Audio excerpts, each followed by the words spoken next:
Hello bachcho, my name is Dr. Vishali Ghai and the name of this channel is Tricks by Chemistry Group. So today in continuation with class 10th chapter 1, I'm going to discuss some important questions for class 10th. On your request, here are some questions. Let us discuss these questions. So first question says that we need to balance a skeletal chemical equation. Give reason to justify the statement. So question says कि हमें skeletal chemical equation को balance करने की जरूरत क्यों पड़ी. This is our skeletal chemical equation. The need of this skeletal chemical equation to balance. What is the need? आपको इसका रीजन बताना है.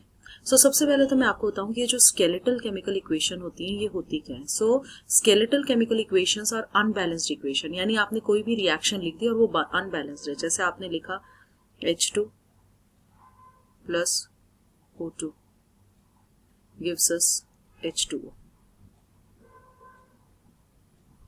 अब अगर आप ये बात करें कि reaction H2 plus O2 gives us H2O, ये अनबैलेंस्ड है बिल्कुल, क्योंकि यहाँ लेफ्ट साइड में हम देखें 2 हाइड्रोजन है, राइट में भी 2 हाइड्रोजन है, but left side we have 2 oxygen, but on right side we have only 1 oxygen. So I can say this equation as skeletal equation. So ये जो हमारी इक्वेशन है ये हमारी क्या है, skeletal equation. So skeletal equation का मतलब क्या हुआ बच्चों, वन विच इज अनबैलेंस्ड. अब क्वेश्चन ये आता है, आपसे क्वेश्चन ये पूछा है कि हमें इसे बैलेंस करने की जरूरत क्यों पड़ी. So it says we need to balance chemical equation because of law of conservation of mass. So अब हमें ये पता होना चाहिए law of conservation of mass, because it says that matter can neither be created nor be destroyed.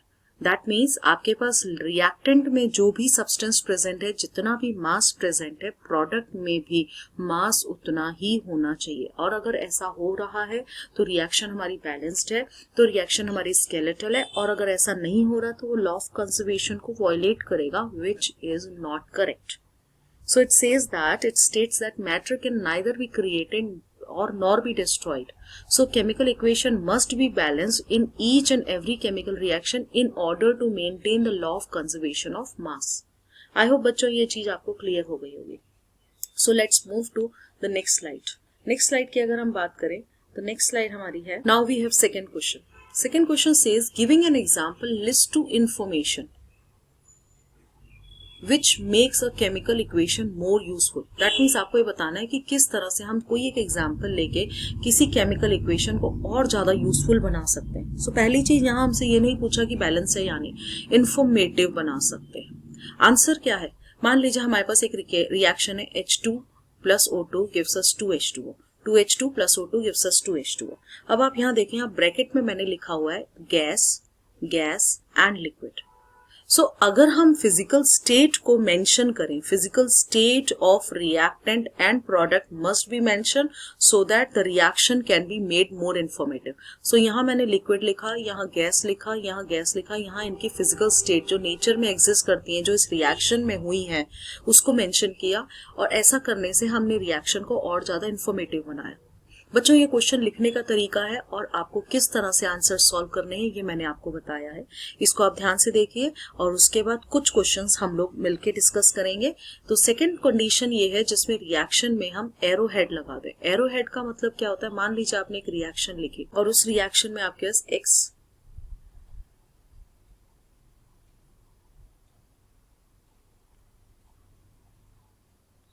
So second part says condition in which reaction takes place are written on the arrowhead. इसका मतलब ये हुआ, मान लीजिए आपके पास कोई reaction है जिसमें जिंक आपके पास है और वो रिएक्ट कर रहा है H2SO4 के साथ. आपके पास रिएक्शन में बना ZnSO4 और साथ में रिएक्शन में हाइड्रोजन रिलीज हुआ. So if I put hydrogen towards upward arrow, it shows that hydrogen comes in gaseous state. So arrowhead से भी हम explain कर सकते हैं. इसी तरह से अगर कहीं कोई precipitate बनता है तो उस precipitate को हम downward arrow से represent करते हैं. So इस तरह से कुछ conditions को हम use करके अपनी reaction को कुछ और informative बना सकते हैं. अब बात आती है नेक्स्ट क्वेश्चन के. Next question says consider the following chemical reaction. और आपको एक रिएक्शन दी है जिसमें एक्स दिया है, बेरियम क्लोराइड दिया है. बेरियम क्लोराइड का फॉर्मूला मैं आपको बता दूं, ये होता है BaCl2. साथ में आपको दिया Y और आपके पास है product NaCl, sodium chloride. So I hope आप लोगों को क्वेश्चन समझ में आ गया होगा। आपको x और y फाइंड आउट करना है। तो इस तरह की अगर रिएक्शंस आती हैं तो आप पहले इसमें एक चीज देखेंगे, ये रिएक्शन क्या है। BaCl2 एक तरफ बन रहा है NaCl है, यानी हमारे पास जो x है उसमें कहीं ना कहीं Na प्रेजेंट होना चाहिए। सो अगर हमारे पास x है जिसमें Na प्रेजेंट है, ठीक है, और इसके साथ कोई सॉल्ट है, दूसरा हमारे पास BaCl2 केवल है, ये हमारा रिएक्टेंट में था जिसका हमें आयन नहीं पता, और Y हमारे पास दिया हुआ है। Y जो है हमारा, इसमें Ba होना चाहिए बिकॉज सेकेंड प्रोडक्ट में हमारे पास NaCl है। तो Cl तो हमने ले लिया, और Ba कहाँ गया, Ba आयन एक्सचेंज होके यहाँ आ गया, और Ba के साथ क्या जुड़ा हुआ है ये हमें नहीं मालूम।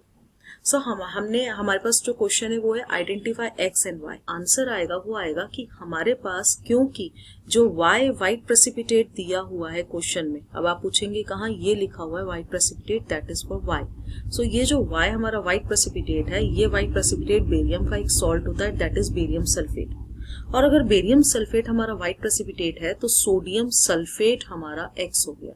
सो इस तरह से हमारी रिएक्शन कंप्लीट हुई जस्ट बाय रियलाइजिंग कि बेरियम सल्फेट एक व्हाइट सॉल्ट है। हमने पूरे आंसर को फाइंड आउट कर लिया। सो आंसर क्या हुआ, हमारा जो x है वो हमारा Na2SO4 हो गया, and our y is BaSO4 which is white precipitate. So this is how we can find out the answer. So Na2SO4 plus BaCl2 gives us BaSO4 plus NaCl, और ये हमारी डबल डिस्प्लेसमेंट रिएक्शन होती है। I hope बच्चों ये समझ में आ गया होगा। Let's move to question number 3। And question says that write the chemical equation of the reaction in which following changes have taken place with example of each. So आपको changes बताने हैं, change in color, change in temperature, formation of precipitate. So now let us discuss one by one. So first हम बात करते हैं change in color. मान लीजिए आपके पास है copper and silver nitrate, copper nitrate पर silver। अब आप देखें solution, कॉपर था, silver nitrate is colourless solution, और बाद में जब हमारे पास कॉपर सोल्यूशन आया which is now blue in colour and shiny silver metal. हम जानते हैं सिल्वर का कलर क्या होता है, सिल्वर मेटल का shiny silver metal will be deposited. So एक रिएक्शन ऐसी जिसमें हम चेंज इन कलर को एक्सप्लेन कर सकते हैं। अब हम बात करेंगे change in temperature. So change in temperature में हम ऐसी रिएक्शन ले सकते हैं जिसमें हीट रिलीज हो, और ऐसी रिएक्शन को हम कहते हैं एक्सोथर्मिक, या ऐसी रिएक्शन ले सकते हैं जिसमें हीट एब्जॉर्ब हो, और उन रिएक्शंस को हम कहते हैं एंडोथर्मिक। सो मैंने एक एग्जांपल लिया है एसिड बेस रिएक्शन, और हम जानते हैं acid base reaction releases lot of heat, and this this is an example of exothermic reaction. और जब हीट रिलीज हो रही है तो यहाँ आप देखेंगे टेम्परेचर भी चेंज हो रहा है। So temperature will increase because heat will be evolved in this neutralization reaction. Third आपसे पूछा है फॉर्मेशन ऑफ प्रेसिपिटेट, यानी आपको एक ऐसा एग्जाम्पल बताना है जिसमें प्रेसिपिटेट बन रहा हो। सो एग्जाम्पल इज आपके पास लेड नाइट्रेट है, आपने उसमें पोटेशियम आयोडाइड डाला और आपके पास यहाँ पे लेड आयोडाइड बन गया, और ये जो लेड आयोडाइड है ये आपके पास है येलो पीपीटी। ये जो ये लेड आयोडाइड है ये आपके पास येलो पीपीटी है। तो इस तरह से yellow PPT of lead iodide will be formed. So हमसे जो क्वेश्चन पूछा गया, आप ध्यान रखिए हर क्वेश्चन को आप केमिकल इक्वेशन के टर्म्स में एक्सप्लेन करेंगे, और यही हमारा फाइनल आंसर होगा। चलिए मूव करते हैं नेक्स्ट क्वेश्चन पे। Question says that state the type of chemical reaction and chemical equation. आपको दोनों चीजें बतानी है, that takes place in the following. So first है हमारा magnesium wire burned in air, और आपको इसमें केमिकल रिएक्शन लिखनी है। तो सबसे पहले हम फर्स्ट पार्ट लेते हैं और इसमें रिएक्शन लिखते हैं। तो हमें पता है magnesium when it is burned in air, हमारे पास आया MgO, ठीक है। अब बात आती है, पहले हम इसे बैलेंस करें। So we have 2 oxygen here, we have 1 oxygen. सबसे पहले मैंने सबसे बड़ा फॉर्मूला बैलेंस कर लिया। आपको पता है बैलेंसिंग के लिए मैंने एक वीडियो पहले ही अपलोड की हुई है। सो इन केस अगर आपको कहीं प्रॉब्लम है तो you can go through that video, मैं उसका लिंक इसमें शेयर कर दूंगी।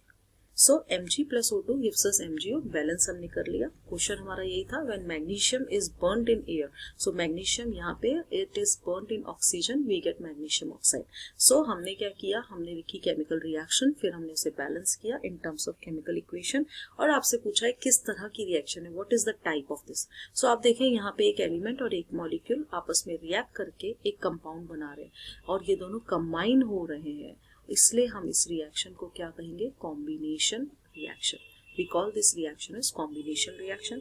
कॉम्बिनेशन रिएक्शन क्या होता है, व्हेन 2 or more एलिमेंट्स और compounds will react together to form a single compound. जब बाद में एक सिंगल मॉलिक्यूल बन रहा है, सिंगल कंपाउंड बन रहा है, तो हम उस रिएक्शन को कॉम्बिनेशन रिएक्शन कहेंगे।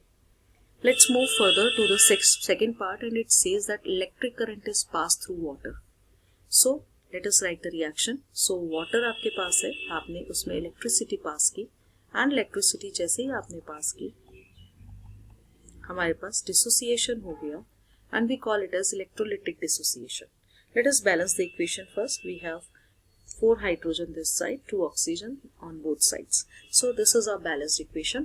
अब बात आती है यहाँ पे डिकम्पोजिशन हो रहा है, एक मॉलिक्यूल या एक कंपाउंड टूट रहा है एक से ज्यादा में. So what type of reaction it is? It is decomposition reaction. और अगर डिकम्पोजिशन में भी मैं आपसे पूछूं कि कौन सा टाइप है, since we have passed electric current, so it is electrolytic decomposition reaction. So this is how we can explain the type of this reaction. Third question says that when ammonia and hydrogen chloride gases are mixed, so हमें इन दोनों को mix करना है. So first of all let me tell you the formula of ammonia. Ammonia is NH3. ध्यान रखिए बच्चों, ammonium ion अगर बोला जाए तो वो NH4 प्लस होता है.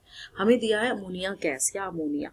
सो अमोनिया का फॉर्मूला है NH3 जो गैसियस स्टेट में एग्जिस्ट करता है, and it is mixed with HCl. सो ये दोनों आपस में कंबाइन कर रहे हैं और कंबाइन करके हमें मिल रहा है ammonium chloride. So complete salt has been formed, and thus this is again a combination reaction.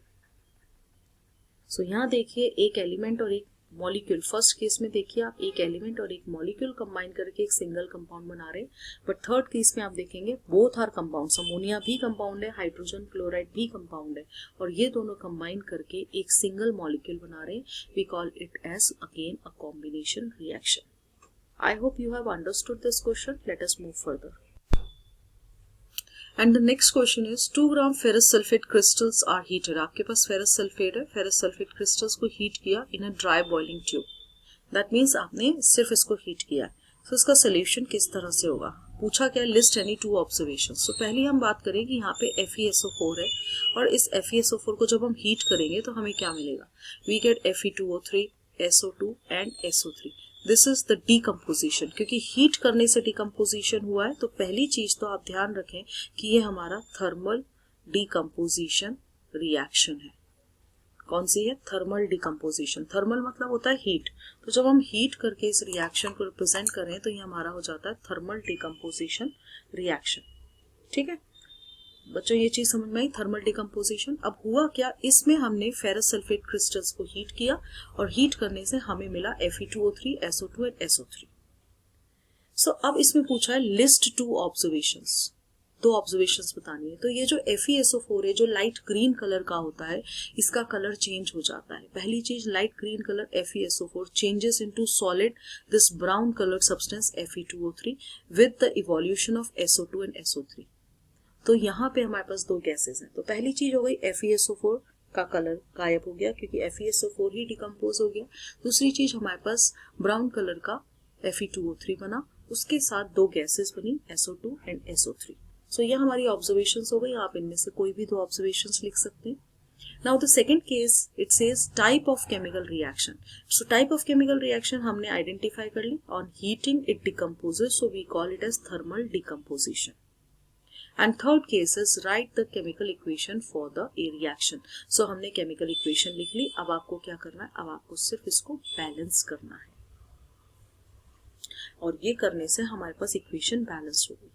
So this is how the chemical equation can be written. ध्यान रखिए बच्चों, जब भी आपसे क्वेश्चन पूछा जाए और केमिकल रिएक्शन इक्वेशन पूछी जाए इक्वेशन के टर्म्स में, आप हमेशा उसे बैलेंस करके लिखेंगे, वरना आपके मार्क्स डिडक्ट होंगे.